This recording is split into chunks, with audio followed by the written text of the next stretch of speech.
Some say he's a technical whiz. Some say he was born in Cornwall, while some say that he's on a journey. It's The Journey, and here's your host, David Hackett.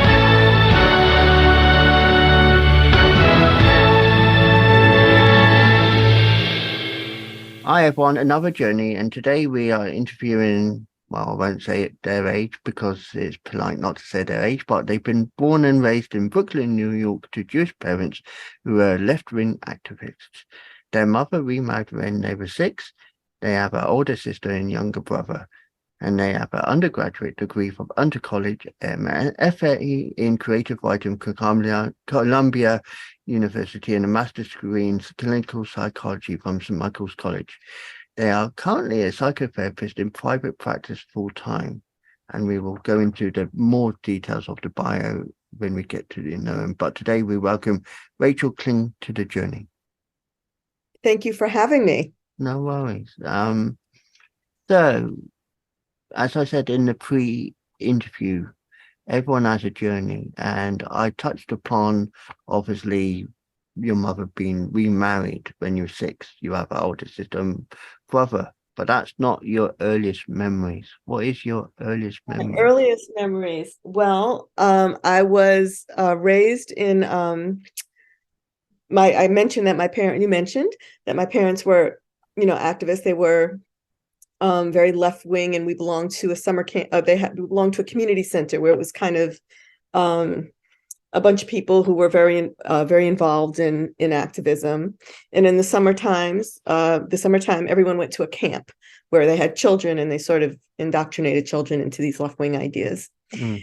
And my earliest memories are kind of playing by myself in camp as a very, very little baby, while my mother kind of ran around doing things. She was the assistant director. My father was the program director, and I was sort of the little baby of the place. And I kind of got locked down and, playing with rocks and, playing tic-tac-toe with rocks and making up stories and things like that. That's my earliest memory. So, obviously childhood memories are always usually the better memories because they are the memories that you grow up with and associate with the most. But it goes into saying, and this is how the bio is written, as a young adult, you had a severe mental breakdown and struggled with mental illness. Mm-hmm. Now, saying from your childhood, you wouldn't expect mental illness to kick in, but it did. And I know it can be a pain because I've had mental illness since I was 15, so I understand it. So tell us about why it happened. There was a lot of trauma growing up, a lot of abuse in my household, and it was the organization itself was traumatic because it was very kind of anti-family. And so I was separated from my parents a lot. And when I was with my parents, there was a lot of trauma. And I was also grew up in a neighborhood where I was the only white kid in school, and I got bullied a lot. So it was really no safe place for me growing up.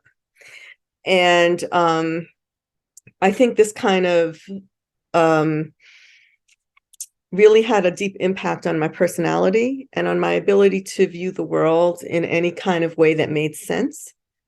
And so, in undergraduate, I was kind of just all over the place, kind of manic, kind of running around, doing all kinds of things. And then when I got into graduate school at Columbia University, my world just started to stop making sense. There was no structure. You were just supposed to write all day, go to class once a week.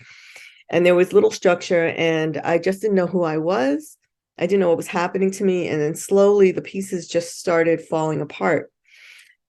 This is detailed very, very specifically in my novel. That's not a novel. It's a memoir.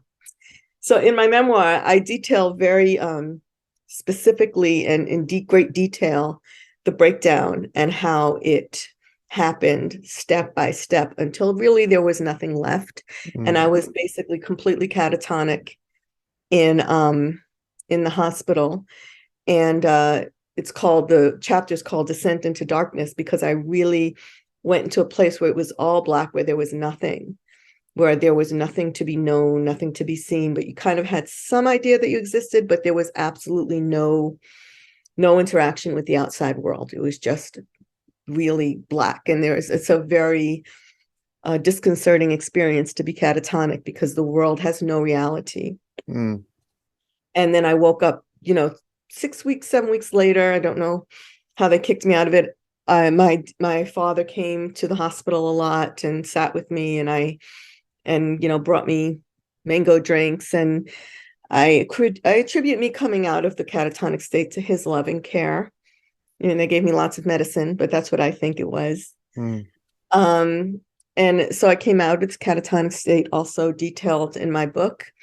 I went to a day program for people who struggle with mental illness. And then from there, I met my partner, who I live with today. He's been with me through the whole thing, 30 years. Hmm. And after that, I went to live with my father to finish up the novel I had been writing for my thesis for Columbia University. And it was a very long, I don't know how many years, 8 years, a long time where I would just kind of sit in front of the television, get manic, get depressed, get suicidal, go in and out of the hospital. Lived with my partner a little bit, didn't live with him a little bit, tried a number of different things. And then I was very just sort of lost. I was really lost.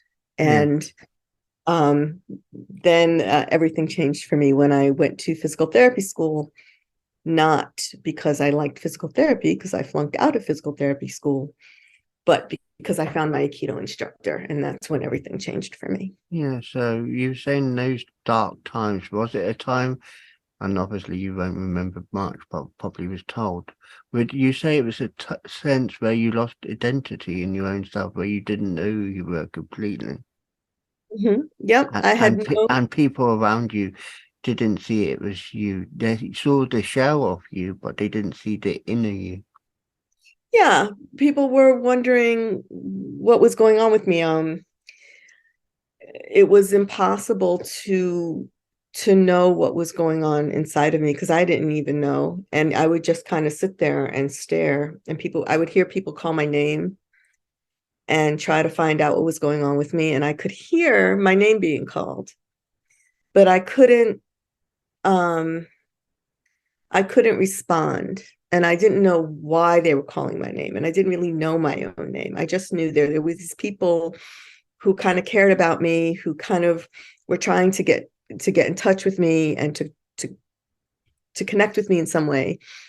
But I could not reach back at all. I was completely shut down. And obviously, when you rediscovered yourself, that's obviously, like you said, the medication in you, where they found the balance to get you on the level where you was back to normality. But the thing is, and I'll say this, mental health is not a thing that can be fixed straight away. It always will be a slight edge in there that will keep you from. Well, I don't agree with that because I really came out of it through Aikido. That's what I'm saying. There is things that will make you come out of it. I'm not disagreeing with that. It's just the fact that I like how, some people do struggle, even if they do come out of it. But you found something that got you focused and got you back to being you. And I applaud that. Yes, I did find something that got me back to myself. I did. And I appreciate the fact that you have a lot of compassion for people who struggle with mental illness. And this is one reason why I do the journey, because it's about raising awareness of certain illnesses or disabilities, or mental health is a thing that is a paramount thing in everyday society, and it's not a thing that people should just ignore. They should see the signs and they should say, are you okay? Even if it's, are you okay? At least it's better than just walking by them and ignoring them. I really appreciate you putting that out there. That's a sentiment that I wish more people had. And I think my life would have been a lot easier if there was more compassion for mental illness in the world. So I Yeah. appreciate that you do this. So thank you. No worries. So you found Aikido, a non-violent martial art, at the age of 32. So we do kind of touch upon your age, but we don't want to go into it completely. What you were still living with your father. Aikido saved and turned your life around, and this journey of yours of recovery is the subject of your memoir. Right. So, and the pictures I've seen Aikido, you wearing your Aikido kit, It's gear, whatever you want to a gi, a gi and a and hakama. so, and it says about journey of recovery is the subject of your memoir, My Walk on the Aikido Path, a healing journey of self-discovery. Mm-hmm. That is a good title. I like it because it's unique. It's got that point of your journey. It's talking about your healing. It's talking about your love for something that you're passionate about. It's got everything. I feel that. Well, thank you. I like the title too. And to your point before, I just wanted to mention that I don't think anybody has an easy life. I think we all have struggles. And I think that mental illness is a spectrum, and it's how you show up in the world, what tools you have, and what resources you have to navigate a difficult world. So I appreciate what you're saying about the fact that we continue to struggle in our lives, even as we recover and Yeah. heal. And that the stages of recovery might take a week, it could take 2 weeks, it could take a year, but it's a good balance to have that reflection, that you take the time for you to take time, because if you listen to everything bombarding you, that will drag you down again. So you do it in your own pace. That's how I learn with it. You do it at your own pace, you feel more reassured. I agree. And I was very fortunate to find Aikido. It was quite by accident. Would you like to hear the story about how I found You Aikido? can share it. So I went to physical therapy school because I don't know why I went to physical therapy school. It was the wrong place for me, but and it was a very difficult time there. I didn't get along with anyone. I was kind of bullied by my peers.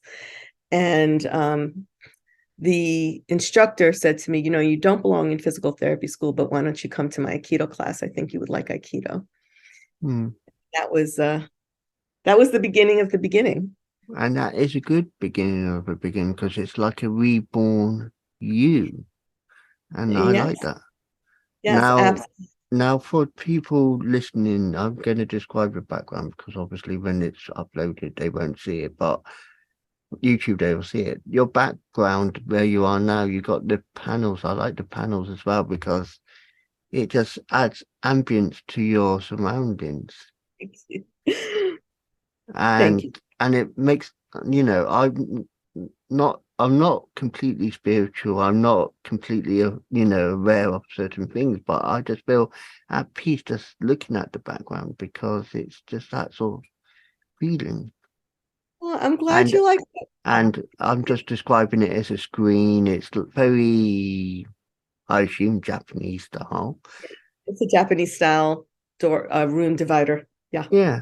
And it's just that you associate peace, tranquility, and I feel that. And there's a simple, like I said, I'm describing it because obviously if you're listening, you can't see it, but it's a very simple, at calm, at ease room where you can feel your own area and you don't have to feel pressured. That's why I got it. Thank you for noticing. It's okay. So you got your black belt, and this is me trying to pronounce it, shodan. Shodan is first degree black belt. In 2011, and you're currently training for your second degree black belt. Now, that seems like it's black, but elite black. Oh, right. In Nidan. Nidan means second degree black belt. It's a couple of years away, but I am on the path. I have stepped on the path to begin my training. And how do you feel that's progressing in your own self? Because obviously that's a weekly thing, I assume. Do you feel like it's progressing well? Well, I've only just started, but yes, I'm very committed to doing well. I'm very committed to increasing my skills to that level. And I go to class 3 times a week to the best of my ability. I also do seminars about once a month, maybe sometimes a little bit more. So Aikido plays a very big role in my life.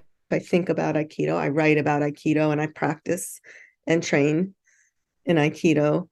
I do my very best when I'm training on the mat, and I give it my all. So I think that I'm going to be fine. I think it's going to be 2 hard years of training, but I think.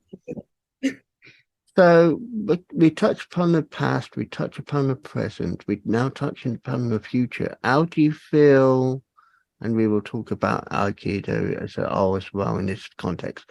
But how do you think mental health, especially with how you were with your mental health, do you think it will get better for people to understand, or do you think there will be people still struggling with the understanding of what happened? I'm sorry. With your type of, with your mental breakdown, do you think there will be a better understanding in years to come? Oh, with mental health, I hope so. I think it's getting easier now. I think there's great awareness. It's talked about more, and it's accepted as something that people struggle with. It's not as stigmatized, and there's been a big peer movement to destigmatize mental illness, and even a movement to consider, is mental illness an appropriate term in itself, or are people just kind of on a big spectrum of struggling and interacting with society to a greater, and with interpersonal relationships to a greater or lesser degree.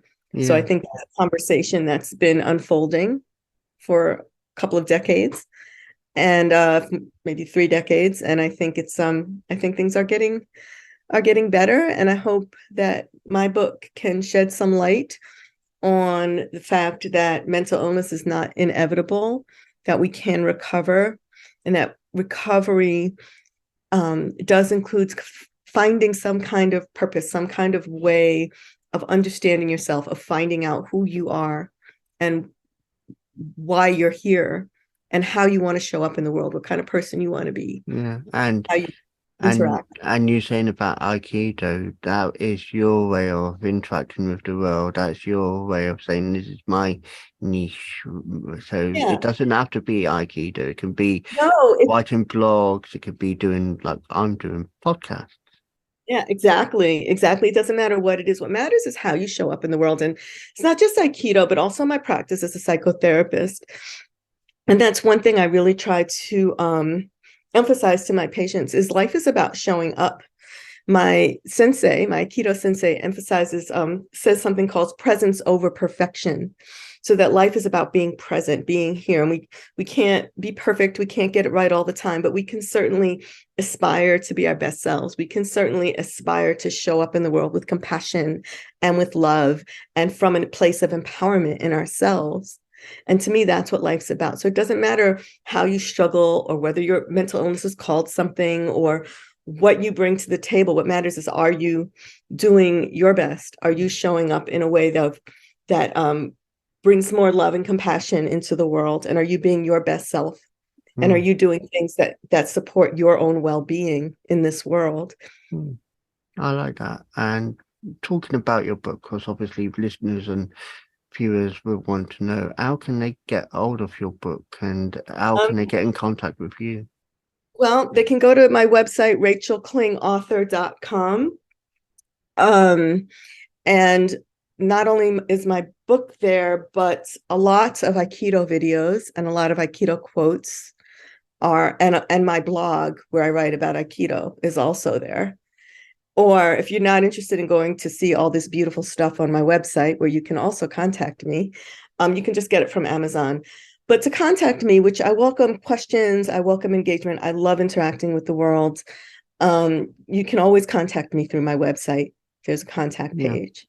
Okay. And finally, what would you say to people to make them feel positive that there is hope for them? I would say just show up as yourself in this world. Love yourself, respect yourself, honor yourself. Recognize your worth as a human being. You matter, you're important, you have so much to bring to this world, and never underestimate how much you have to offer this world and how much a better place the world is because you are in it. And that is true for everybody. No matter what they do, there is always something redeeming. There's always some place where you can find love in somebody. I agree totally. Rachel, thank you for sharing your journey with us today. Okay, thank you very much.